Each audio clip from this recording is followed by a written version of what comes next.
The Parable of the Good Samaritan.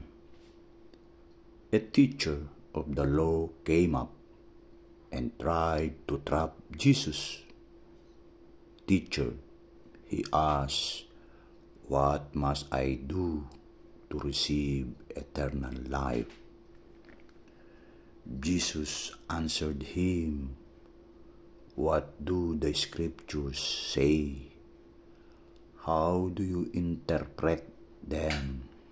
The man answered, "Love the Lord your God with all your heart, with all your soul, with all your strength, and with all your mind, and love your neighbor as you love yourself." "You are right," Jesus replied. "Do this and you will live." But the teacher of the law wanted to justify himself, so he asked Jesus, "Who is my neighbor?" Jesus answered, "There was once a man who was going down from Jerusalem to Jericho when robbers attacked him, stripped him, and beat him up, leaving him half dead. It so happened that a priest was going down that road, but when he saw the man, he walked on by on the other side. In the same way, a Levite also came there, went over and looked at the man, and then walked on by on the other side.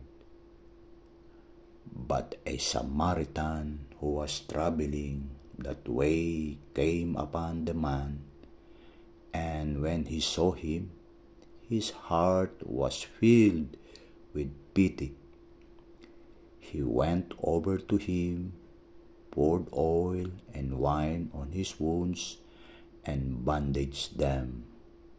Then he put the man on his own animal and took him to an inn, where he took care of him.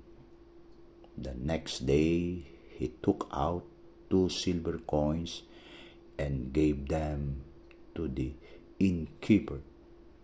"Take care of him," he told the innkeeper, "and when I come back this way, I will pay you whatever else you spend on him." And Jesus concluded, "In your opinion, which one of these 3 acted like a neighbor toward the man attacked by the robbers?" The teachers of the law answered, "The one who was kind to him."